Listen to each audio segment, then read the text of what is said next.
ចាប់ផ្ដើមសូត្រមន្តគាថាអញ្ចឹងហើយគាត់ឲ្យដែលមិត្តភក្តិគាត់ហ្នឹងឯងប្តីគាត់ហ្នឹងណាអ៊ំប្រុសហ្នឹងគឺគាត់ទៅយកជាមន់ស្រស់ហ្មងជាមន់ស្រស់ជុំឈាមមន់ស្រស់ហ្នឹងហើយយកមកអាកហ្នឹងឯងដាក់លើត្រឡោកដូងចានអត់ឲ្យដាក់ទៀតអូត្រឡោកដូងដល់ពេលដាក់នៅក្នុងត្រឡោកដូងអញ្ចឹងហើយគាត់ចាប់ផ្ដើមយកអាប្រដាប់ដូចជាប្រោះទឹកមុនចលុកហ្នឹងដល់ប្រោះព្រំនៅជុំវិញដើមអំពិលហ្នឹងសូត្រផ្លុំទៀតអញ្ចឹងគេប្រើអាគមហ្នឹងដាក់ឈាមមន់ស្រស់នៅក្នុងត្រឡោកដូងហើយដល់ប្រោះស្រោចជុំវិញដើមអំពិលហ្នឹងចំនួន7ជុំទៀត7ជុំទៀត7ជុំទៀតអូអានឹងដូចជាបើតាមខ្ញុំគិតមើលប្រហែលជាគាត់សូត្រមុនអាគមរងាប់អាបលឹងព្រីហ្នឹងហើយអូប្រហែលរីត្រីសួស្ដីហើយក៏សូមស្វាគមន៍មកកាន់ Channel វិសាល Podcast សាជាថ្មីទៀតហើយរីត្រីនេះគឺជារីត្រីដ៏ពិសេសមួយជាធម្មតាខ្ញុំតែងតែនិយាយ podcast តែឯងតាក់ទងនឹងរឿងមន្តអាគមរឿងរ៉ាវផ្សេងដែលជាជំនឿរបស់ប្រជាពលរដ្ឋខ្មែរដែលកើតឡើងតាមសម័យកាលនីមួយៗហើយថ្ងៃនេះខ្ញុំបានវាគ្មិនម្នាក់គាត់បានចូលរួមហើយនិយាយពីចែករំលែកអំពីរឿងរ៉ាវរបស់គាត់ផ្ទាល់ចែកជូនដល់ប្រិយមិត្តទាំងអស់គ្នាក្រនស្ដាប់កំសាន្តនៅពេលរាត្រីហើយគាត់មានសាច់រឿងផ្សេងដែលគាត់បានជួបអញ្ចឹងណាតោះឥឡូវយើងទៅជួបវេគ្មិនទាំងអស់គ្នាបាទជំរាបសួរបងបាទជំរាបសួរបងខ្ញុំមានឈ្មោះថា PL ដែលគេហៅថាពូ PL ប្រចាំភូមិហើយថ្ងៃនេះខ្ញុំមកមានរឿងមួយចង់បកស្រាយប្រាប់ទៅកាន់បងហើយក៏ដូចជាចែករំលែកសាច់រឿងទាំងអស់នេះ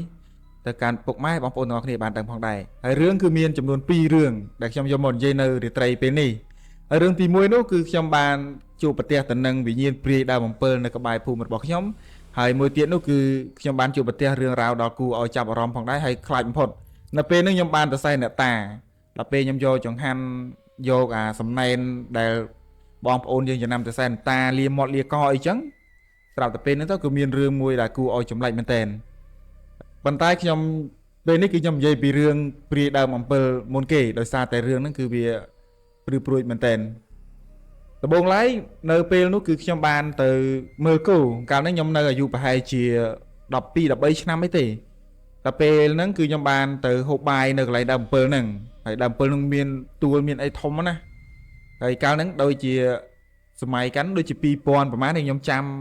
ញុំអត់បានចាំច្បាស់ដែរទេអាយុប្រហែលជា13ឆ្នាំកាលហ្នឹង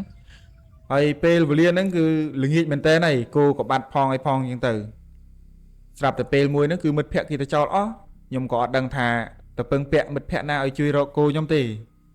ហើយណាមួយគឺស្ដាយអាបងវិចបាយមានចានស្រាក់មានស្លាបព្រាអញ្ចឹងទៅខ្លាចទៅផ្ទះវិញ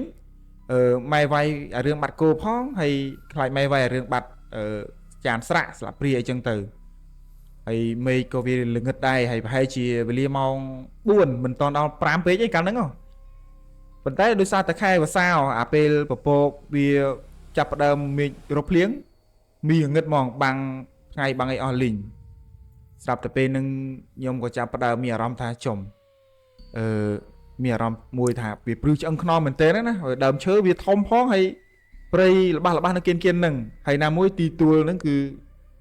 ចាស់គាត់តែងតែប្រាប់ថាកន្លែងគេធ្លាប់កប់ខ្មោចកប់អីកាលពីសម័យសង្គ្រាមរបបបលាយពូជសាសអីចឹងទៅ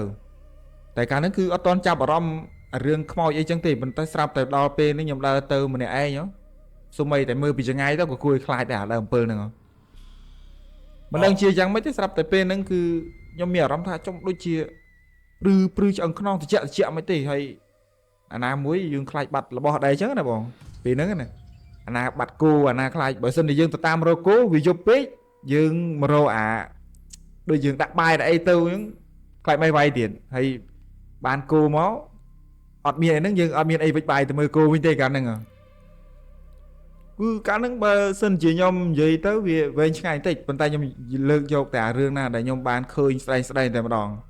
នៅពេលនោះគឺខ្ញុំបានដើរចូលទៅដល់កន្លែងដើមអំពិលហ្នឹងមែនតើហើយថងបាយខ្ញុំមិនបយួរនៅលើអាដើមអំពិលយើងហ្នឹងណាបយួរនៅមេឃហ្នឹងទៅហើយពីក្មេងយើងពេលយើងហូបបាយហូបអីអញ្ចឹងពេលរួចយើងមិននាំគ្នាឡើងលេងលើអាដើមអំពិលហ្នឹងមែនអត់ស្រាប់តែពេលយើងមិនដល់មកមើលគោមើលអីគៀងគោគៀងក្បីអីមកវិញក៏គេចុះមកអស់លីងហើយខ្ញុំក៏ភ្លេចយកអាហ្នឹងអញ្ចឹងទៅបានខ្ញុំបកទៅយកស្រាប់តែពេលខ្ញុំទៅយកមកមិនដឹងជាមានសម្លេងអីមួយទេស្រែកពីក្រោយខ្នងក្រោយស្រែកពីក្រោយខ្នងខ្ញុំថាចេះថា ទៅណាហើយពេលហ្នឹងខ្ញុំក៏ប្រងងាកឆ្លើយដែរតែខ្ញុំឆ្ងល់ថាចុះគេទៅផ្ទះអស់ហើយមិត្តភ័ក្តិក៏គេទៅហើយអ៊ំពូមីងដែលគាត់មើលគោមកជាមួយនឹងខ្ញុំហ្នឹងគឺគាត់ទៅអស់ដែរដោយសារតែល្ងាចផងអញ្ចឹងណាគេគៀងគោគៀងក្បីទៅគៀកផ្ទះអស់ហើយពេលរួចខ្ញុំឆ្ងល់ថាចុះណាគេសួរតែខ្ញុំបានចាប់អារម្មណ៍បានងាកក្រោយតែពេលហ្នឹងខ្ញុំក៏ដើរទៅជិតដល់ដើម7មែនទេហើយវាមានទួលមានដបោកអីចឹងណាដល់ពេលរួចគេសម្លេងសួរខ្ញុំ2 ដងសួរខ្ញុំថាចេះថាតាណាខ្ញុំចាប់ដល់ឆ្ងល់ទេចុះណាគេសួរតាណាហ្នឹងដល់ពេលរួចខ្ញុំក៏ឆ្លើយទៅខ្ញុំគិតថាប្រហែលជាមានអ៊ំអីគាត់នៅនឹងគាត់មកយកអីវ៉ាន់អីចឹងដែរណាហើយវាបាំងព្រៃអារបស់យើង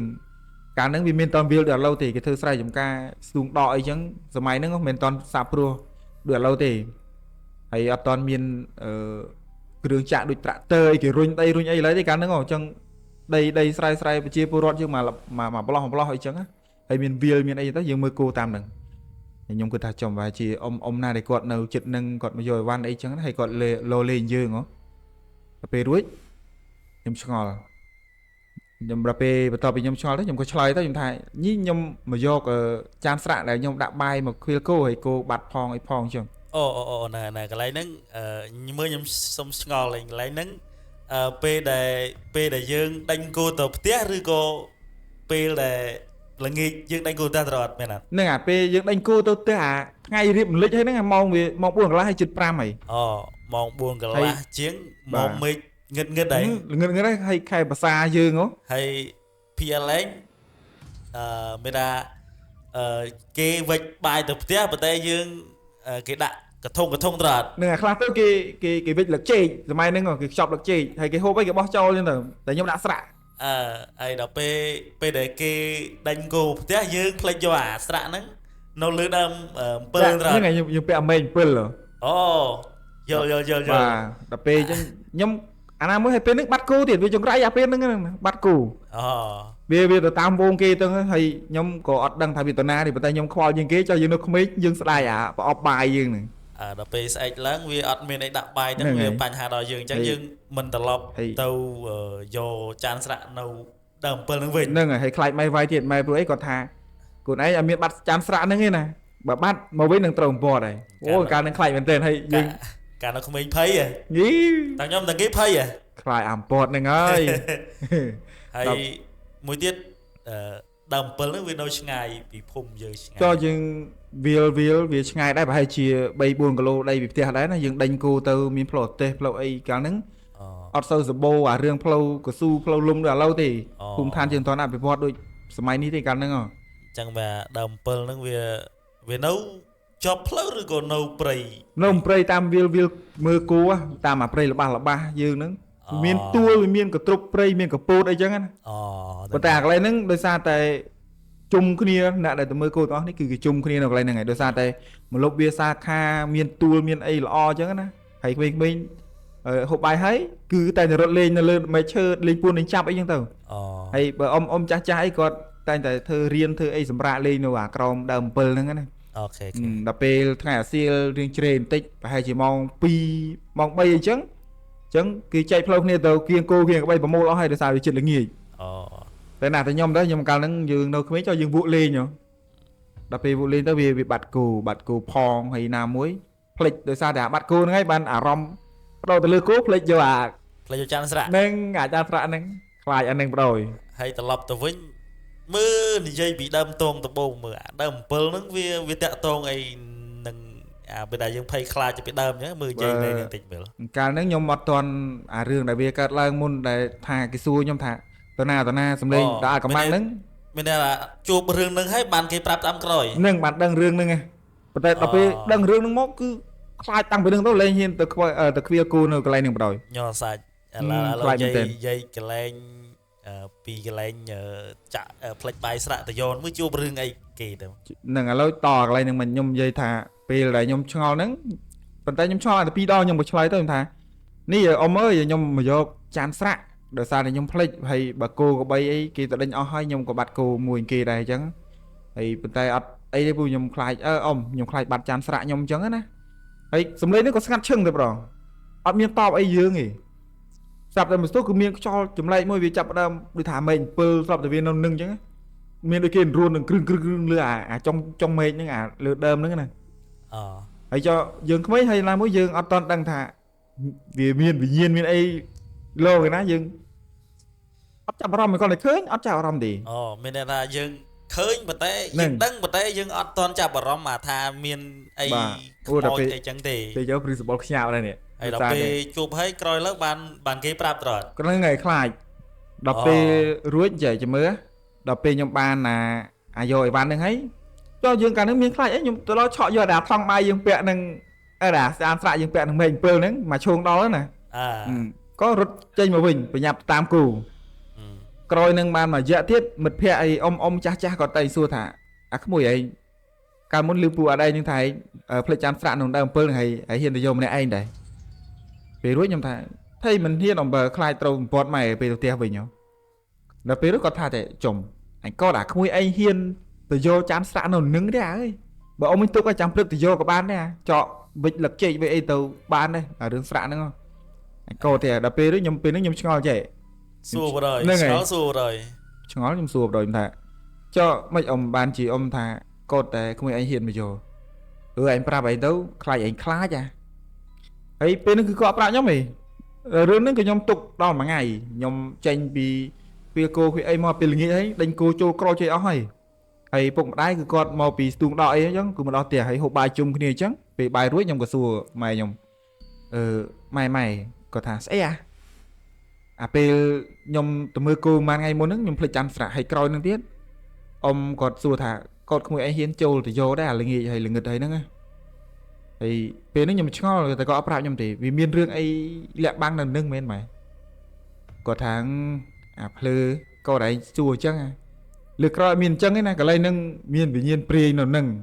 ហើយវាលោងគេខ្លាំងកូនឯងហ៊ាននេះអើយពីចឹងចាប់ផ្ដើមដល់ខ្ញុំមានអារម្មណ៍អាយយខ្លាចណាភ័យឡើយខ្ញុំថាបើម៉ែអើយខ្ញុំអត់ដឹងទេតែពេលហ្នឹងខ្ញុំឮសំឡេងគេសួរខ្ញុំ2ដងតែពេលនេះខ្ញុំអត់ដឹងថាសំឡេងណាគេឲ្យប្រកាសតែសំឡេងប្រុសសួរមកប៉ុន្តែអាសំឡេងចុងក្រោយគេសួរមកខ្ញុំសារថ្មីហ្នឹងរឿងស្រីតិចហើយណាមួយខ្ញុំអារម្មណ៍អត់បានចាប់ភ្លឹកទៅលើរឿងអស់ហ្នឹងទេទៅពេលរួចគេថាកូនឯងលើក្រោយកុំទៅចិត្តប្លុកហ្នឹងទៀត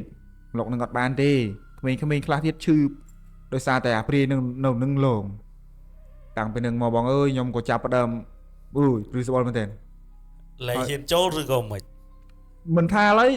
ទៅមើលគោក្បែរហ្នឹងសំបីតែដែលកាត់នឹងទៅចូលនឹងក៏អត់ហ៊ានទៅដែរលែងហ៊ានអត់ហ៊ានទេ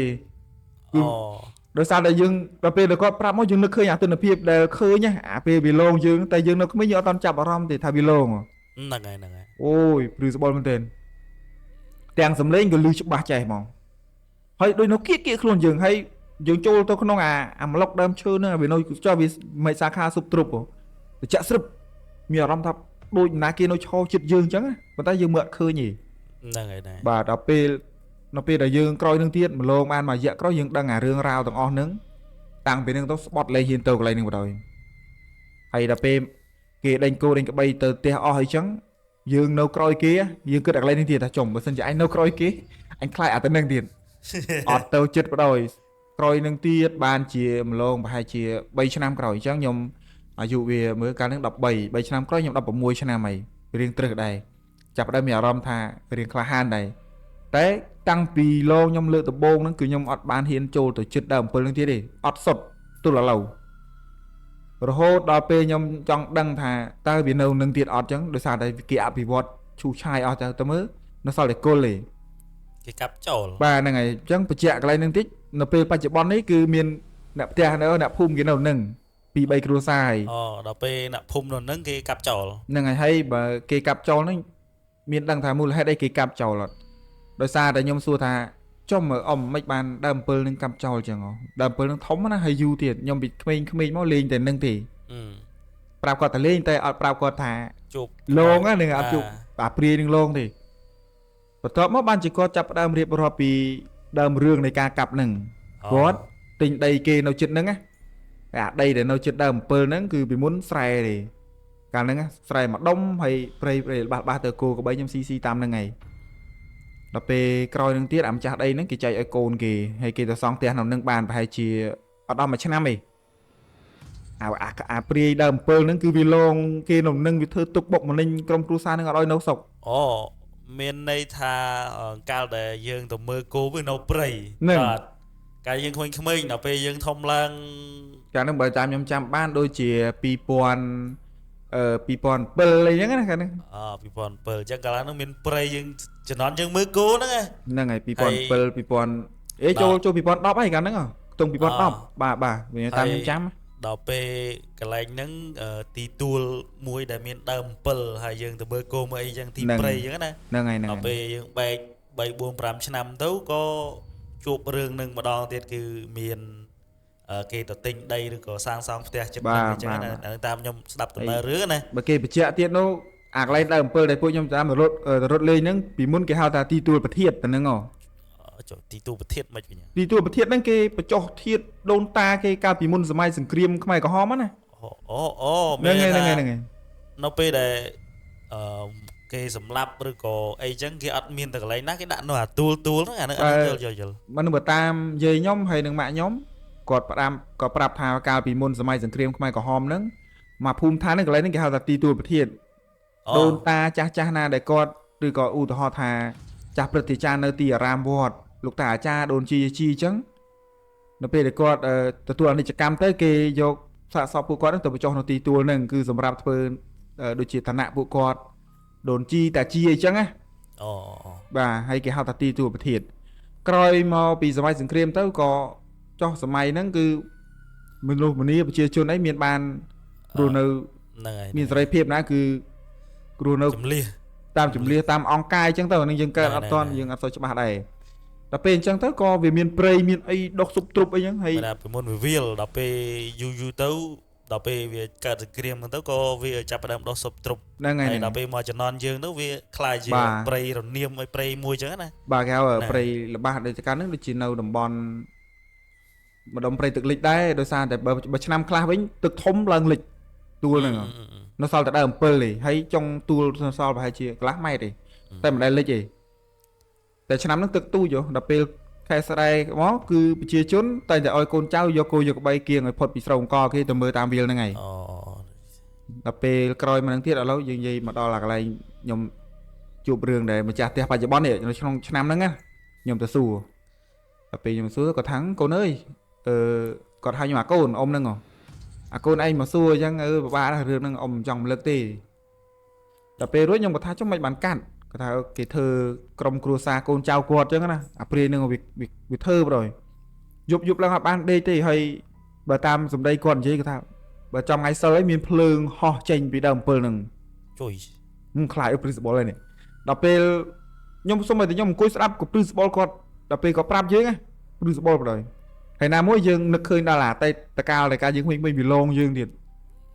ទៅសួរចំអាពេលដែលយើងឆ្លប់ឆ្លងកាត់ហ្នឹងខ្ញុំពិបាកចិត្តឡើងអីថាចុំមកគួរណាជួបរឿងស្ដីអញ្ចឹងតែកាលនេះយើងអត់នឹកស្មានថាមានវិញ្ញាណព្រាយលងណាកាលនៅក្មេងពេលដឹងទៅមកឲ្យស្បត់ឲ្យមកទល់ឥឡូវយើងចង់ដឹងយើងទៅមើលទៅគាត់ថាគេកាត់ចោលអស់ហើយដើមរឿងកាត់ចោលគឺសារអញ្ចឹងដល់ពេលរួចកូនគាត់ក៏សួរថាម៉ែអើយក្រុមគ្រួសារខ្ញុំមករស់នៅកន្លែងដីម៉ែចែកឲ្យនេះគឺនៅអត់បានទេមានស្អីទេយប់ឡើងចេះតែមករុកត្រៀនអត់ឲ្យដេកពួនណាហើយធ្វើកូនធ្វើចៅគាត់អត់ចេះជាទេឈឺលោតអាហ្នឹងបើតាមមកដឹងគឺវិញ្ញាណវាចាស់ឬក៏វិសល់អញ្ចឹងថាបិសាចព្រាយអញ្ចឹងវានៅដើម7ហើយវាចេះតងនៅរហូតចំអីកូនគាត់ហ្នឹងគឺអត់សូវជំនឿជឿអារឿងប្រភេទមនុស្សប្រភេទអរូបីហ្នឹងទេកូនគាត់ហ្នឹងហើយគាត់ប្រាប់ដែរគាត់ថាអាក្មួយអាកូនអ៊ំនេះណាវាអារឿងអញ្ចឹងវាអត់សូវជឿទេអ៊ំថានៅពេលយើងទៅនៅកន្លែងអីមួយអញ្ចឹងយើងសុំគេហ្នឹងហើយសែនសុំការអនុញ្ញាតរស់នៅម្ចាស់ទឹកម្ចាស់ដីអីចឹងណាសែនអីអូខេថ្ងៃសៅរ៍អាទិត្យសុំនៅអីហ្នឹងអត់ទៀតអត់ជឿដល់ពេលអត់ជឿក៏ជួបរឿងបែបហ្នឹងហើយគាត់ក៏អត់ថៃដែរគាត់មានតែបន្ទោសកូនគាត់ទៅវិញថាហ្នឹងហើយកូនឯងមិនស្ដាប់ប្រកបម៉ែចាស់ទុំម៉ែដឹងកន្លែងហ្នឹងគឺវាអញ្ចេះអញ្ចោះហ្នឹងហើយដល់ពេលរួចខ្ញុំក៏ចាប់ផ្ដើមកាត់គាត់កន្លែងហ្នឹងតិចខ្ញុំក៏សួរថាចុះអ៊ំកាត់ដើម7ហ្នឹងយូរនៅគាត់ថាមុនក្មួយឯងមកសួរប្រហែលជាមួយខែទេថ្មីហ្នឹងណា ទើបកាត់នៅក្នុងឆ្នាំ2025យើងនេះទេ អូ25ថ្មីនេះបី ហើយអាគល់ឈើឬឈើដែលគេកាស់គេកោះគេកាយហ្នឹងគាត់ទើបដុតនៅហុយហ្នឹង នោះហើយឡើយ បាទបន្ទាប់មកពីនឹងមកទៀតទៅបានជាគាត់ថាតាំងពីកាត់ដើម7នឹងចេញអស់អញ្ចឹងបានន័យថាអាវិញ្ញាណព្រាយហ្នឹងគឺវាលែងនៅហើយ វារត់ទៅកន្លែងផ្សេងហ្នឹង រត់មិនរួចទៀតគាត់ជាមួយគាត់និយាយប្រាប់ខ្ញុំពេលហ្នឹង មានទៀត គាត់អញ្ជើញគ្រូអាគមម្នាក់ អូ ជនជាតិចាមទៀតមកប្រក្រាបវិញ្ញាណនឹងងាប់ហើយបានកាត់ដើម7នឹងបាន អូមានន័យថាក្នុងកំឡុងដែលគាត់ទៅនៅហ្នឹងគឺធ្វើទុកបុកម្នេញគ្រួសារគាត់ត្រូវអត់ ហ្នឹងហើយពីគ្រួសារហ្នឹងគឺនត់បានទេ ឈឺអីចឹងទៅហើយបន្ទាប់មកគាត់សម្រាប់ចេះតែកាត់តែមុនកាត់ហ្នឹងមានគ្រូអាគមម្នាក់ទៀតទៅដោះ ពីមុនមកគាត់ជឿដែរប៉ុន្តែគាត់ចង់ថាមិនបាច់តាក់ទងនឹងគ្រូអាគមដោយសារតែពេលថ្ងៃវាអត់សូវមានមហិទ្ធិឫទ្ធិទេអាព្រាយដើម7ហ្នឹងណា អូ ចាស់បាត់ដើមគាត់ជំនឿណាស់ហើយណាមួយកន្លែងហ្នឹងក៏វាជាកន្លែងដែលបងប្អូនប្រជាពលរដ្ឋខ្មែរគ្រប់ចំនួនហើយតាំងពីចំនួនណាមកទេសូម្បីតែម៉ែខ្ញុំគាត់កើតអត់ទាន់ផង ហើយល្បីតគ្នា ហ្នឹងហើយ ពីមាត់មួយទៅមាត់មួយចឹងទៅ បើតាមជាម៉ែខ្ញុំប្រាប់ហើយបើតាមខ្ញុំប៉ាន់ស្មានមើលដើម7ហ្នឹងអាយុមិនក្រោមពី200ឆ្នាំទេបើគាត់ឥឡូវគាត់ឆ្នាំនេះគាត់70ឆ្នាំហើយគាត់កើតមកដើម7នៅប៉ុណ្្នឹងបណ្ដោយ 200ឆ្នាំប្រហែលជាខ្ទង់ឆ្នាំ1900 800 1800 ទុំហ្នឹងឯង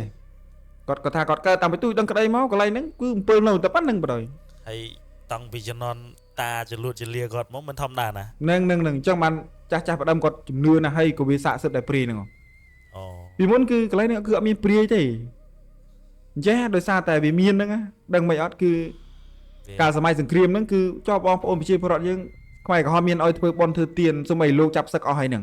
វាថាសម្រាប់ចែបាញ់ ហ្នឹងហើយ បាញ់ចោលអីចឹងទៅ ដល់ពេលអញ្ចឹងទៅគឺខែបន់ទៀនអីគឺអត់មានណាទៅសែនព្រេនអីកន្លែងហ្នឹងទៀតទេ អូអញ្ចឹងវា បន្ទាប់មកបានអាកន្លែងហ្នឹងវាទៅជាទីទួលអាណាថាមួយពពួកខ្មោចព្រាយព្រៃវាតែងតែមកស្ថិតនៅហើយ ហ្នឹងហើយណាតែអត់អត់បើប៉ុននៃត្រឹមត្រូវអីចឹងអា បាទ ហ្នឹង ហ្នឹង ទៅជារឿងផ្សេងណា ដល់ពេលរួចគាត់ក៏ចាប់ផ្ដើមថាក្មួយឯងមើលអ៊ំអត់ចង់ទៅពាក់ព័ន្ធនឹងគ្រូអាគមអីទេពេលហ្នឹងហ៎ស្រាប់តែពេលហ្នឹងគាត់កាលហ្នឹងគាត់ជួលតែគេមកកាត់ណាម៉ាស៊ីនងងក៏តាក់ឆេះទេអាម៉ាស៊ីនងងអាម៉ូទ័រកាត់ហ្នឹង គឺអត់ឆេះហ្មងដល់ពេលអត់ឆេះគាត់ក៏ចាប់ផ្ដើមនឹកឃើញដល់ព្រាយហ្នឹងគឺស័ក្តិសិទ្ធិមែនគាត់ចាប់ផ្ដើមជឿពីមុនអ៊ំស្រីហ្នឹងគឺគាត់ឲ្យកូនចៅគាត់សូម្បីអ្នកភូមិក៏គេគោរពព្រាយហ្នឹងដែរដោយសារតែវាលងបន្លាចមែនគឺវាអត់តន់ធ្វើបាបអ្នកភូមិទេ វាថាចង់ស៊ីសំណែនអីចឹង ហ្នឹងវាចង់ទទួល ឡាចអីចឹង ចង់ទទួលសំណែនប៉ុន្តែដោយសារតែក្រុមគ្រួសារគាត់ហ្នឹងដែលកូនគាត់ទៅនៅហ្នឹង ជឿ អត់ជឿប្រមាថគេទៀតទៅនោមជុះអីកន្លែងហ្នឹងទៀតអញ្ចឹងមកគេប្រកាន់គេខឹងគេធ្វើ គេធ្វើ អញ្ចឹងបានជាចាស់ហើយដូចជាឪពុកខ្ញុំអីក៏ប្រាប់ថាកូនអើយអារបស់អនហ្នឹងបើសិនជាយើងមិនទៅបៀតបៀនគេទេគេ បាទយើងទេ បាទគេអត់ប៉ះពាល់យើងទេអានេះជារឿងមួយហើយដំបូងឡើយបើតាមខ្ញុំវិភាគមើលគាត់គឺកូនចៅគាត់នឹងទៅប៉ះពាល់គេ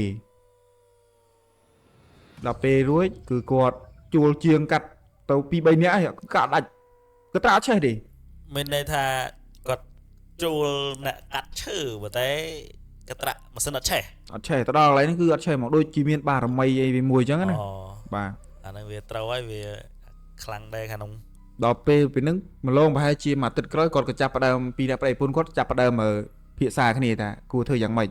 ហើយប្តីគាត់នេះគឺគាត់នឹកឃើញដល់មិត្តភក្តិគាត់មួយដែរអ៊ំប្រុសម្នាក់ហ្នឹងគឺគាត់ជាជនជាតិខ្មែរអ៊ីស្លាមទេ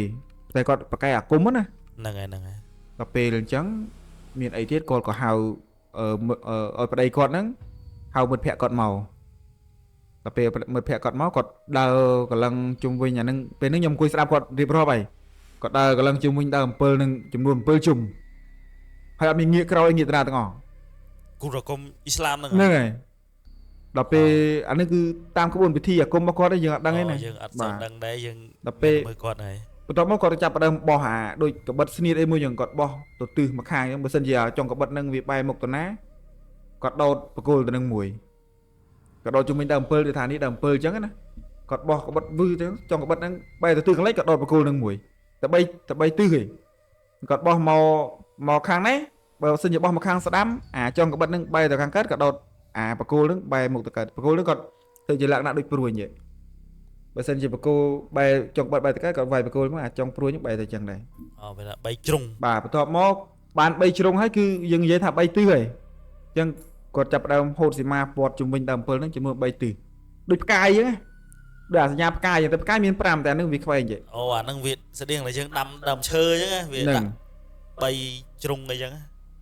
បន្ទាប់មកទៀតអ៊ំក៏គាត់ប្រាប់ដល់កន្លែងហ្នឹងខ្ញុំក៏បញ្ជាក់គាត់ទៀតថាអ៊ំចុះអាពេលដែលគេព័ទ្ធសីមាកាត់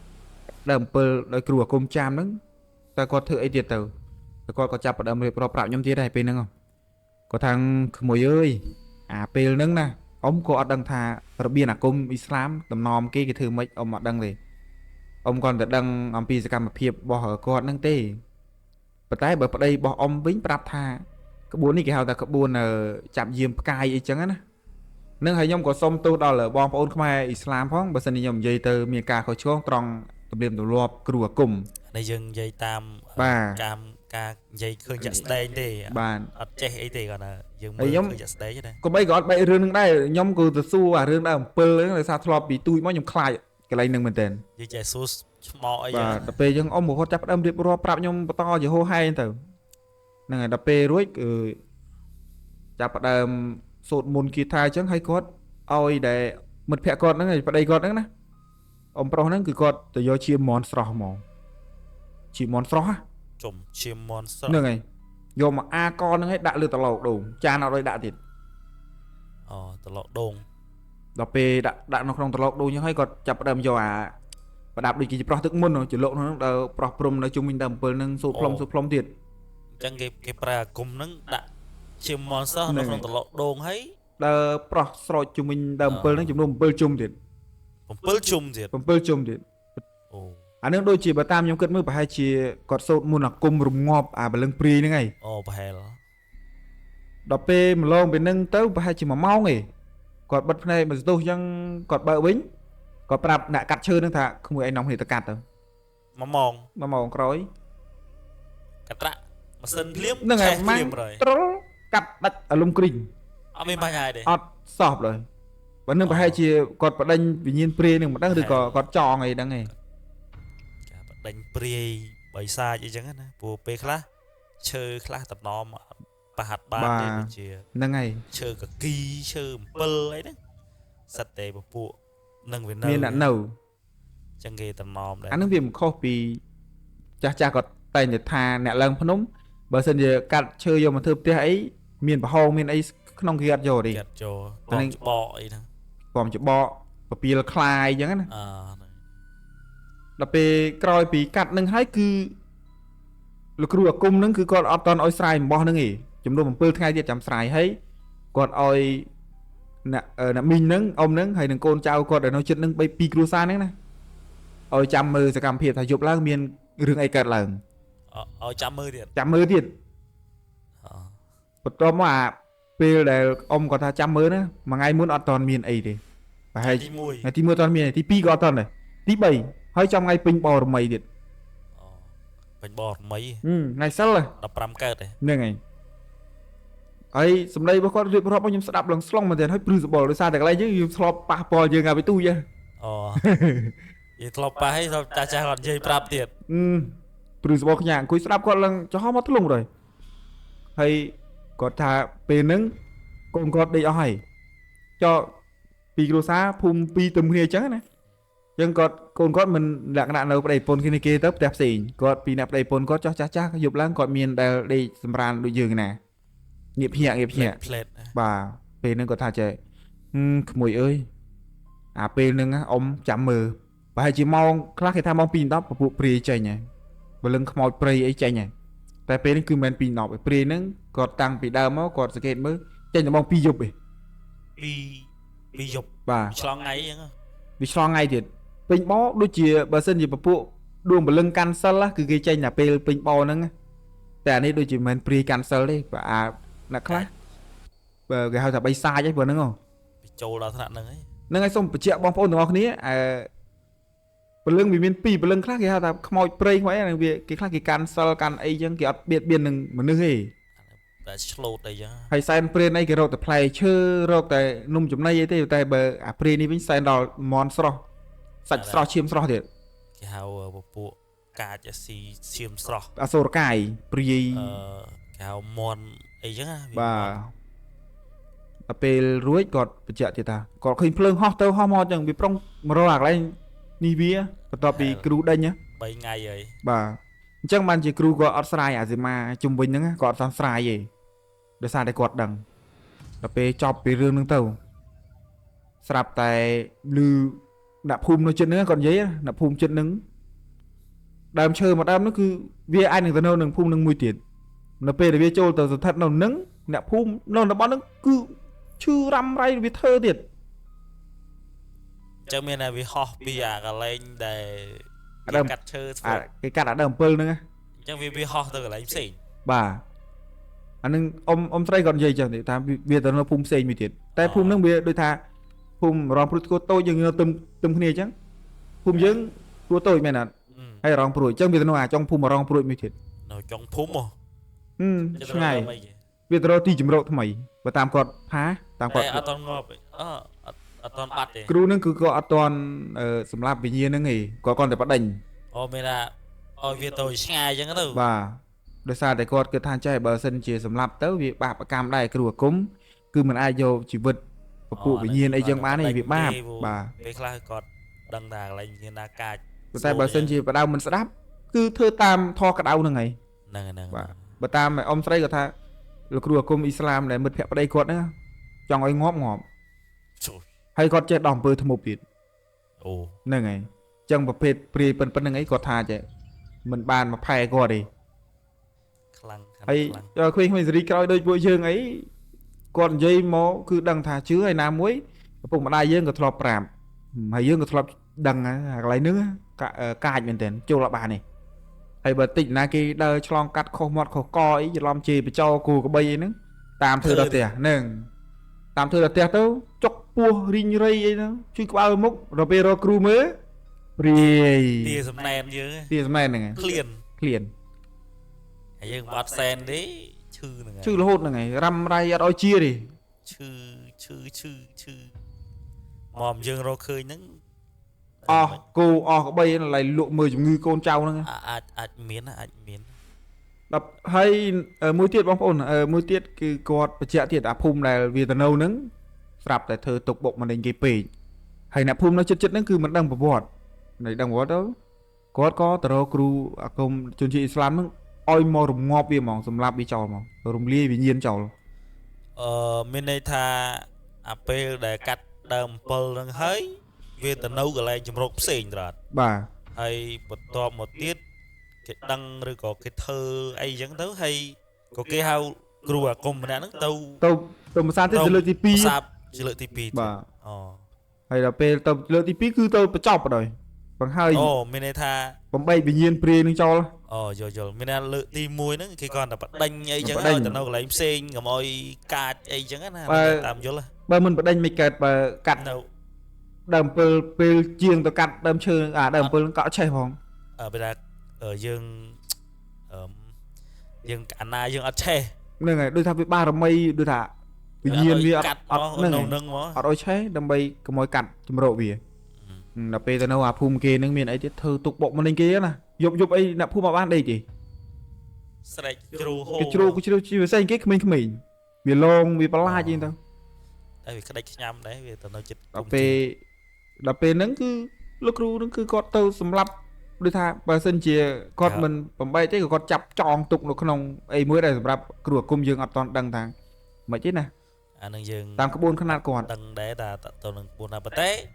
អាវាថាអាចុងក្រោយហ្នឹងគឺបំបត្តិមកជាមួយម៉ាត់ បំបត្តិឈឹង បាទ បាទមកទល់ឥឡូវរងថ្ងៃនេះគឺខ្ញុំទៅសួរចាស់នៅក្នុងភូមិនឹងទៀតណាអត់ជឿខ្ញុំទៅសួរគឺពួកគាត់និយាយថាស្ងាត់ឲ្យឈឹងបណ្ដោយបាទក៏សុកសានរហូតចឹងទៅហើយព្រឺសបល់អូយបងប្អូនឯងនិយាយទៅក៏ព្រឺសបល់ហ្នឹង អានេះខ្ញុំអង្គុយស្ដាប់ក៏ចង់ជ្រុំសាច់រឿងនេះវាធម្មតាណា ហើយណាមួយឆ្លងកាត់ផងហើយបងប្អូនដែលធ្លាប់ឆ្លងកាត់ប្រវត្តិអញ្ចឹងអីចូលខមមិនប្រាប់ខ្ញុំផងហើយ ហ្នឹងហើយ នេះគឺជាអារម្មណ៍ដែលខ្ញុំដល់ច្រឡំដល់ប្រសោតជាស្រ័យដែលខ្ញុំបានឆ្លងកាត់ រឿងពិត របស់ខ្ញុំហើយកាលហ្នឹងដូចជាខ្ញុំចាំបានខ្ទង់ឆ្នាំ2010អីហ្នឹងឯងខ្ញុំ យូរហើយ អាយុ14ឆ្នាំ13ឆ្នាំអី2009 2010ណាបាទ ដល់ពេលក្រោយពីនឹងទៅក៏ស្ងប់ស្ងាត់ចឹងទៅហើយកូនចៅរបស់គាត់ហ្នឹងគឺឥឡូវនេះគឺគាត់លែងនៅនឹងឯងគឺលោកដីចោលឲ្យគេអស់ហើយដោយសារតែគាត់បាក់ស្បាតណាកូនគាត់ណាបាក់ស្បាតដោយសារតែព្រានឹងវាធ្វើទុកគាត់ពេកទោះបីជាអាដើម7នឹងអាទីទួលគេឈូសឆាយវាអស់ឥឡូវទៅរកមើលលែងចង់ដឹងថាទួលនឹងមិនផង វាបាត់អស់ ចុះ ហើយនៅ បាទ ខ្លាច គេមានគ្រឿងចាក់មានអាត្រាក់ទ័រអីទៅគេឈូសគេឆាយអស់ចុះដីស្រែគេរៀនត្រៀនអស់ហើយហ្នឹង បាត់អស់ហើយទៅរកឥឡូវក៏សឹងថា តែ អត់មានទេ តែខ្ញុំទៅអាប្រហែលខែមុននេះគឺនៅសល់តែគល់នឹង7នឹងមែនថ្មីយើងហ្នឹងណា អេគល់7រាប់ឆ្នាំហ៎ បាទហើយគាត់កំពុងតែដុតហុយជុកនឹងនៅរងថ្ងៃនេះអញ្ចឹងបាទបងប្អូនរឿងអារឿងហ្នឹងគឺប៉ុណ្្នឹងឯងគឺព្រឺព្រួចគូសំដែរខ្ញុំនិយាយទៅវាវែងឆ្ងាយហើយព្រឺសបល់ណា វែងឆ្ងាយ បាទ ឯងខេបមកកណាត់តទៅនឹងរឿងដែលគាត់បានជួបចិត្តស្ដែង រឿងចាក់ស្ដែងមែនតើណាវិញ្ញាណព្រាយដើម7ហ្នឹងគឺលងតចំនួនបណ្ដោយតាំងពីចំនួនពុកម្ដាយខ្ញុំមកម្លេះពីមុនមកគឺវាអត់អញ្ចឹងទេដោយសារតែសម័យសង្គ្រាមខ្មែរក្រហមវាជាលះប្រជាពលរដ្ឋឲ្យរស់នៅជួបជុំគ្នាឆ្ងាយឆ្ងាយពីកន្លែងអស់សូម្បីតែប្រសង់អីចាប់ផ្សឹកអស់ហើយហ្នឹងអញ្ចឹងមានណាមានពេលទៅធ្វើបន់សែនព្រេន ហ្នឹងហើយ អញ្ចឹងអាពពួកខ្មោចព្រាយព្រៃពលឹងអមនុស្សដែលអនាថាហ្នឹងវាទៅរស់នៅនឹងបណ្ដោយអាដើម7ហ្នឹង ជាទូទៅអ្នកដែលដើម7ឬក៏ដើមអីក្នុងក្រៅឲ្យតែដើមឈើធំធំភាគច្រើនសម្បូរអាហ្នឹង សបោ ដូចជាដើមច័ន្ទ ហើយប្រហែលថ្ងៃមុននេះអាដើមស្វាយនៅក្បែរផ្ទះខ្ញុំហ្នឹងគេកាត់ចោលដែរ ដោយសារអញ្ចឹងដែរ ព្រាយនៅនឹងប៉ុន្តែព្រាយគេហៅព្រាយដូចជាព្រាយគេចិញ្ចឹម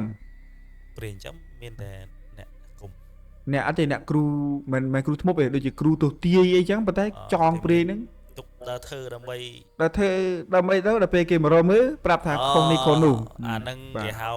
អ្នកចិញ្ចឹមព្រាយ តែព្រាយចិញ្ចឹមប្រភេទពពួកដែលគ្រូចូលរូបចូលអីចឹងទោះទាយហ្នឹងណា វាថាដើម្បី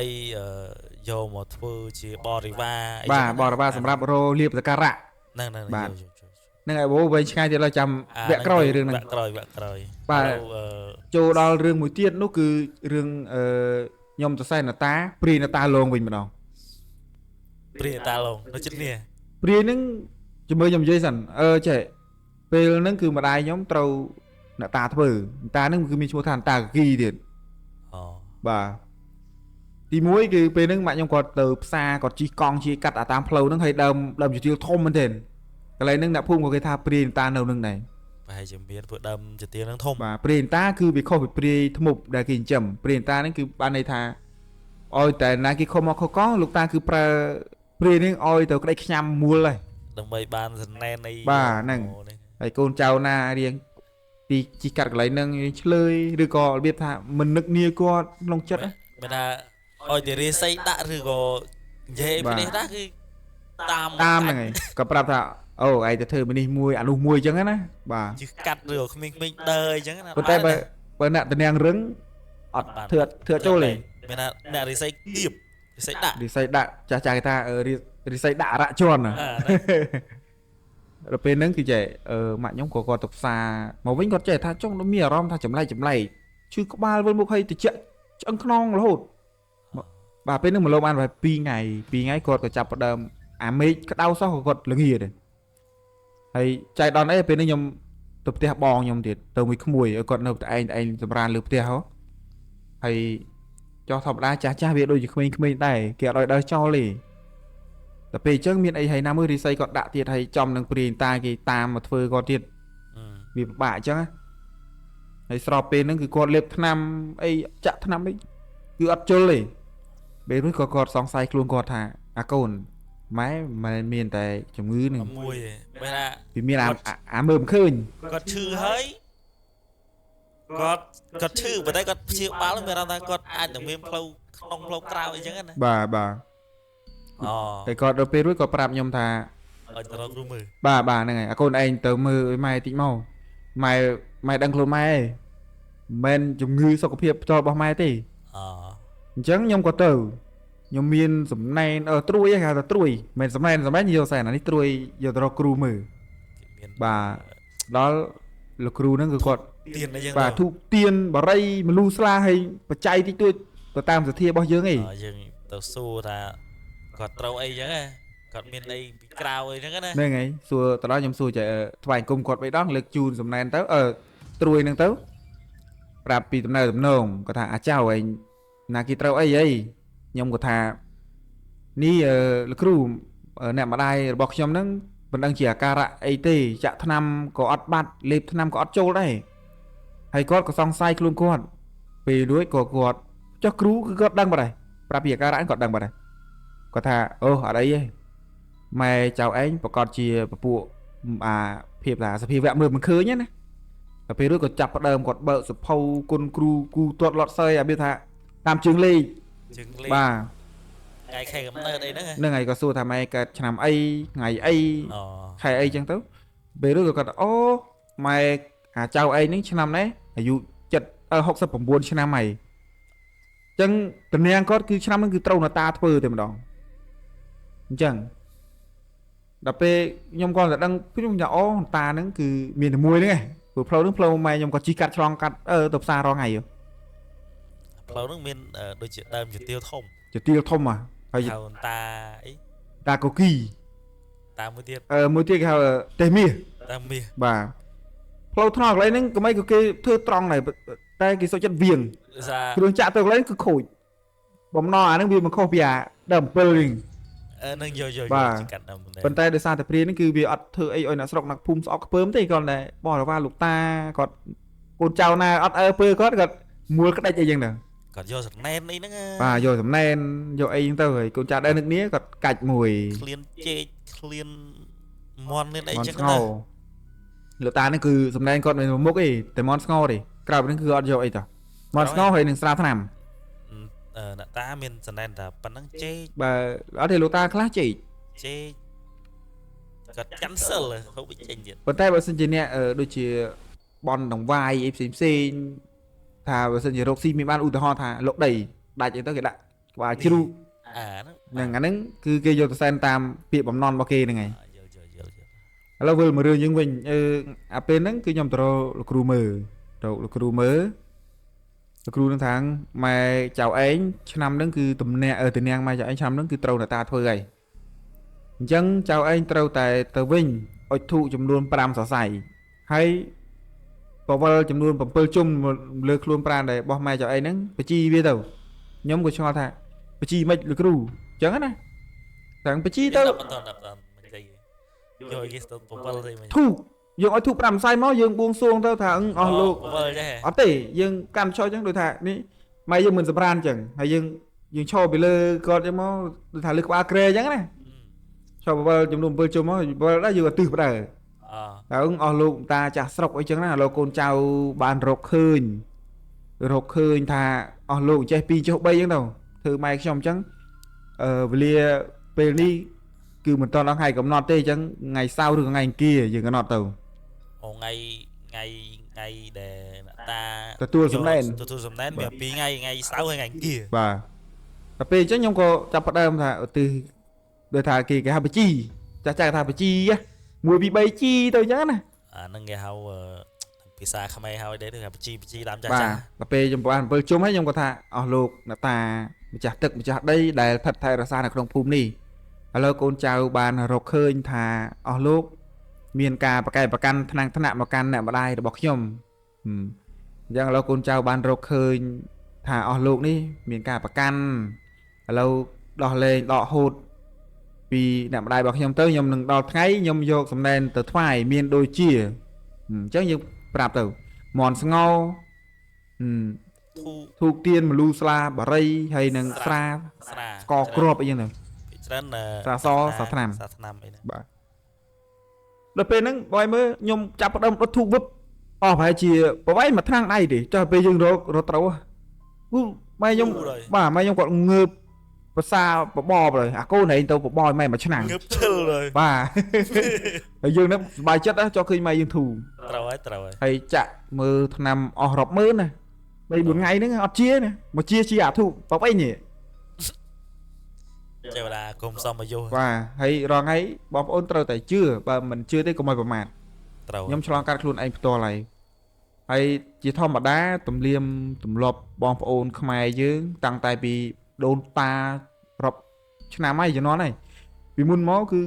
ខាងព្រហ្មញ្ញសាសនាត្រូវហើយខ្មែរយើងកើតតាំងពីចំនួនពពួក សែនព្រេនតាមដែលលោកតារងឯអ្នកតាព្រៃឈើឯងពីមុនគេហៅថាព្រំអញសាសនាឯងគោរពទៅកាន់ព្រះសិវៈព្រះអាទិទេពអីតាមដើមឈើស្រេចតែយើងគោរពប្រតិបត្តិអី ឥ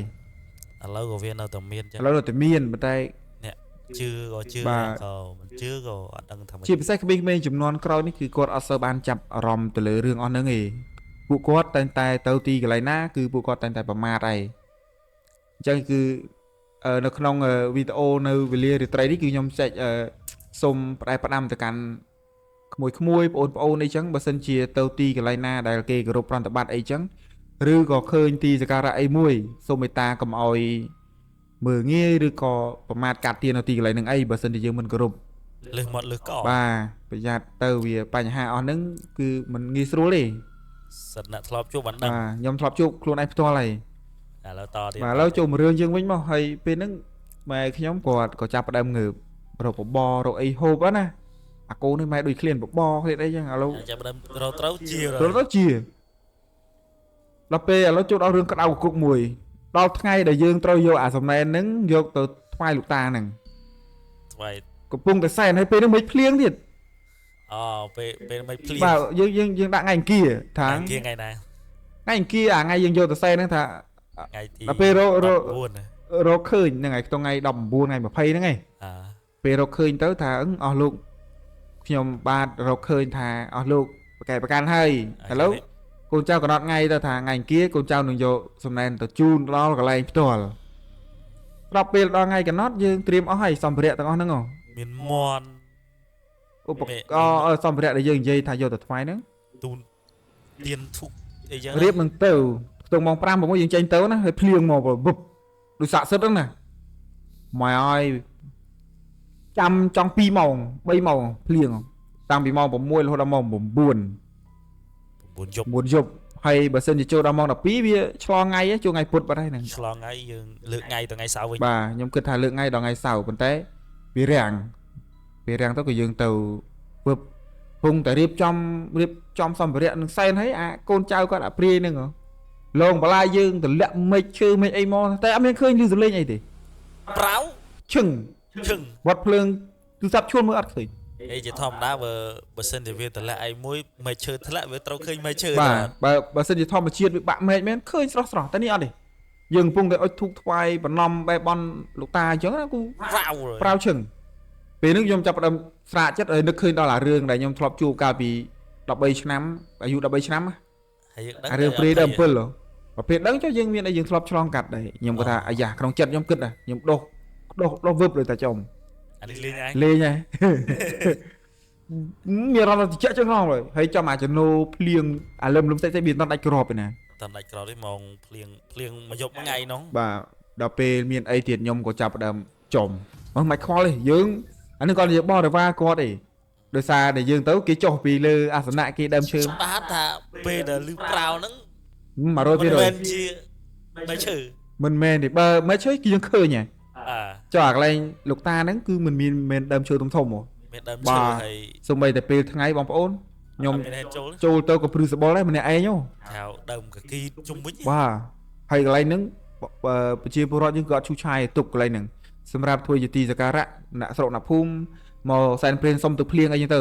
ដូចជារាល់ឆ្នាំដូចជាដល់ខែប្រមាណគេធ្វើពិធីស្អីគេនោះសុំទឹកភ្លៀង ចូលឆ្នាំហើយពិសាខែភាសា អត់ភ្លៀងគេធ្វើ ត្រូវតែធ្វើទោះបីជាភ្លៀងមិនភ្លៀងក៏ដោយ អូ នឹង ហ្នឹង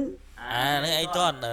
បាទ ពេលគេធ្វើពិធីមាន មានរបាំអន្សង អំសង បច្ចនរៈបច្ចនអីហ្នឹង រៈគេមកភូមិណា បាទបងប្អូនហ្នឹងហើយ មកភូមិទៅចូលរួមហើយសុបាយហើយពេលដែលពេលធ្វើហ្នឹង បាទ ដូចជាមានភ្លៀងមកទៀតភ្លៀងមួយឆាវអញ្ចឹងណាដើម្បីគេសន្មត់អញ្ចឹង បាទដល់ពេលនឹងទៅខ្ញុំក៏ចាប់ផ្ដើមនឹកឃើញដល់រឿងហ្នឹងខ្ញុំចង់ដឹងទៀតកាន់តែខ្លាចកាន់តែហ៊ានយល់ពាក្យហ្នឹងខ្ញុំក៏ចាប់ផ្ដើមកាន់ភ្លើងសັບវត្តឈួលរមមកជុំវិញហើយដើមឈើនៅចង្ងាយពីយើងប្រហែលជា2ម៉ែត្រចុះមិនក៏អត់ឃើញមែកឈើ អូអានេះយើងប៉ុណ្ណឹងយល់ ដល់ពីសែនរួចយកទៅដាក់នៅខេងខាងមាន កាំងកម៉ាសូ មានអាដូចគេគប់ដុំដីមកយ៉ាងទុកក្រោយខ្នងយើង កូនចៅគាត់ទៅ ហើយពេលខ្ញុំចាប់ផ្ដើមសុំសបកពីលោកតាមកចោះយើងសែនព្រេនគឺគេមិនអាចយកមកផ្ទះទេ អ គឺត្រូវតែហូបឲ្យអស់អត់ហោះចាក់អត់អស់ចាក់ចោល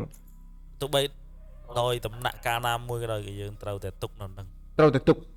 យើង បន្តិចមួយចំណិតណាក៏ដោយយកមក យើង ដែរ យកតែចានឆ្នាំងរបស់យើងឯងអារបស់ដែកគ្រឿងដែកដែលស៊ីមកើតទៅចេះទៀតណាទីរសាច់ ដល់ពេលរួចខ្ញុំក៏ជួយលេងដាក់នៅខាងក្រៅហើយហ្នឹងថាចុះកូន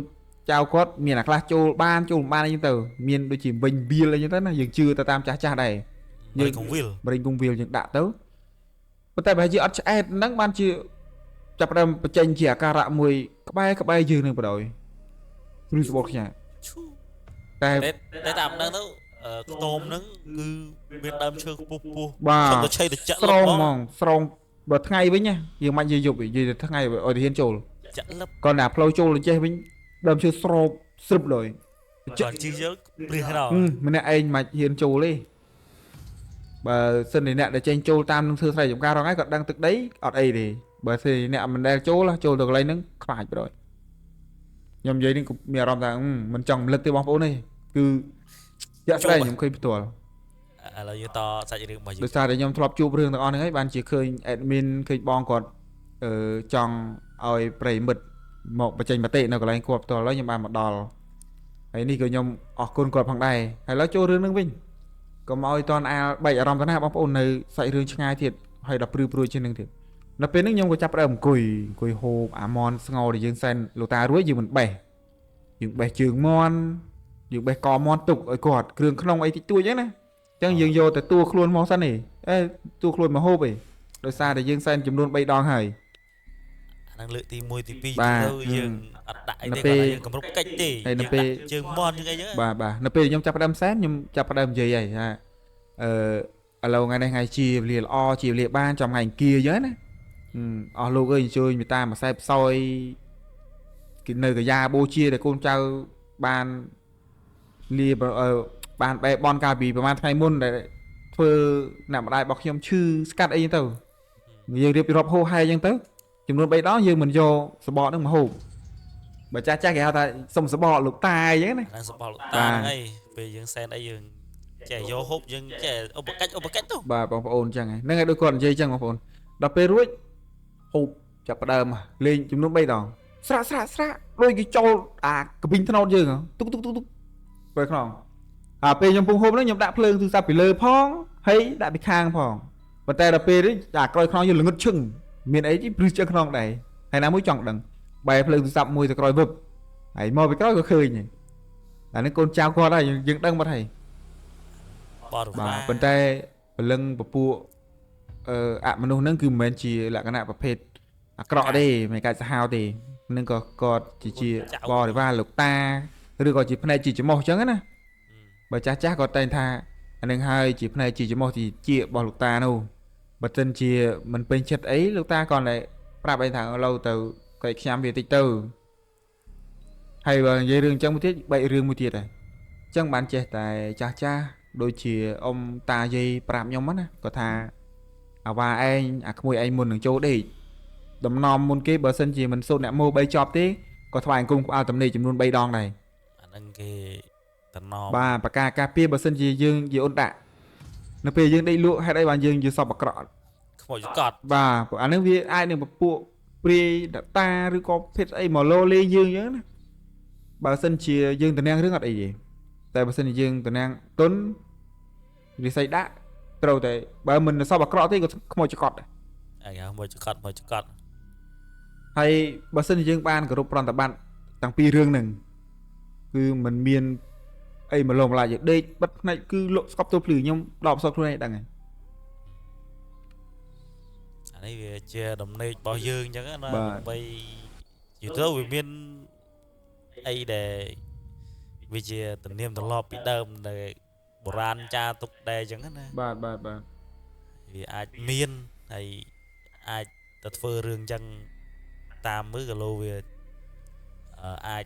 ជោគជ័យអញ្ចឹងណា បាទ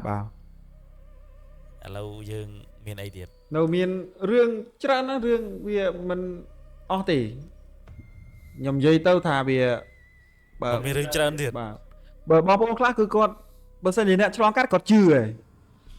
អានេះដូចហេតុការណ៍ពិតស្បើខ្ញុំស្ដាប់ដូចពិតដែរ បងប្អូនខ្លះគាត់ជឿបងប្អូនខ្លះក៏អត់ជឿទេ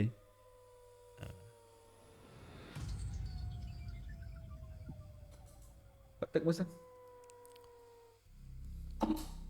ដល់ពេលកំពុងតែរៀបចំហូបចិត្តអស់ទៀតចេញមកផ្ទះអាពេលយើងបត់យើងបើកម៉ូតូឡើងមកផ្ទះហើយលាគាត់លោកតាអើយកូនចៅសុំលាសិនហើយសូមឲ្យកូនចៅមានភាពសុខសប្បាយរុងរឿងដល់ពេលរៀបនឹងចេញមកហើយហ្នឹងភ្លៀងមកប្រៅវឹបហើយខ្ញុំមើលតែផ្លូវច្រកចេញហ្នឹងមានដូចស្អីរត់កាត់ហ្នឹងអាហ្នឹងដូចជាបងរវ៉ាមួយដែលវារត់តាកន្លែងដើមជាទៀលដើមហ្នឹងឯងដើមជាទៀល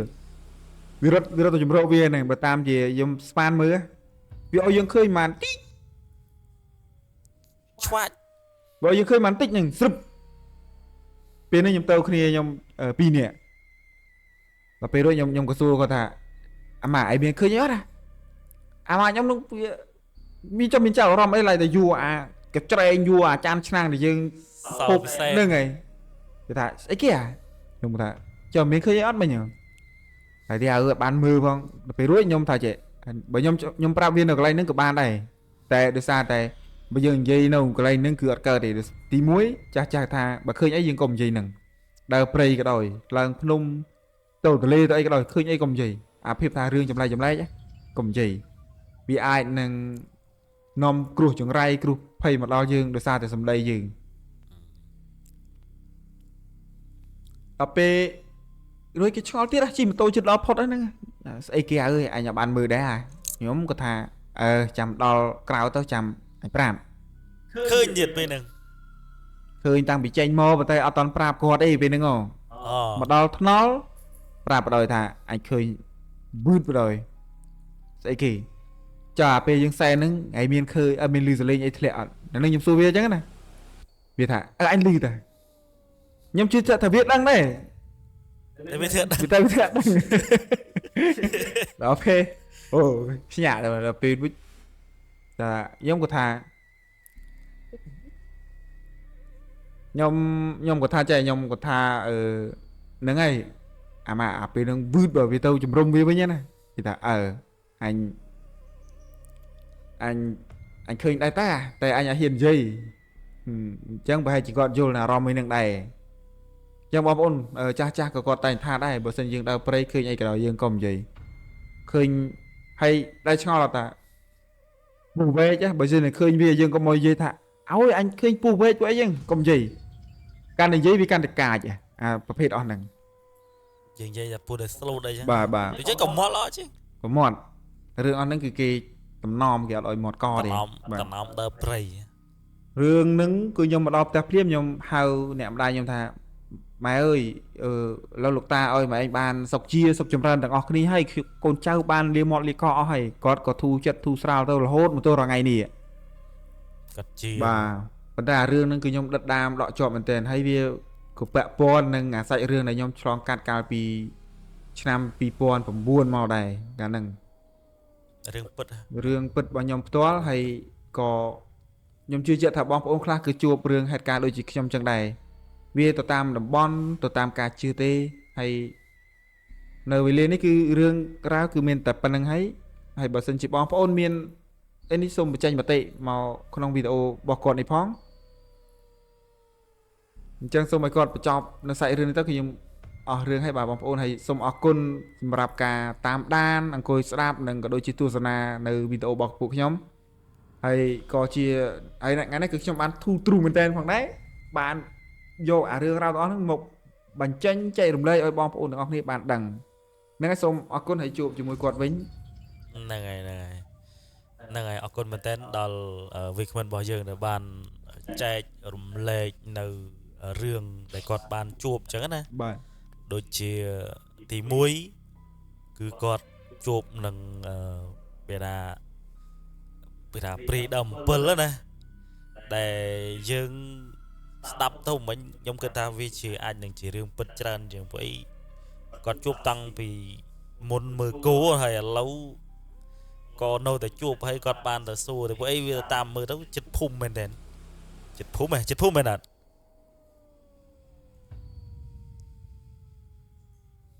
ហើយមួយទៀតហ្នឹង វាអាចនឹងជាការពិតដែរព្រោះដោយសារតែវាមានជាប់ពាក់ព័ន្ធនឹងរឿងរ៉ាវដែលគាត់បានជួបអញ្ចឹងណាហើយមួយទៀតដូចជារឿងអ្នកតាធ្វើហើយគាត់ក៏បានសែនអញ្ចឹងទៅក៏ចាប់ផ្ដើមស្រាកស្រានអញ្ចឹងវាជារឿងមួយដែលគាត់បានចែករំលែកអញ្ចឹងណាហើយ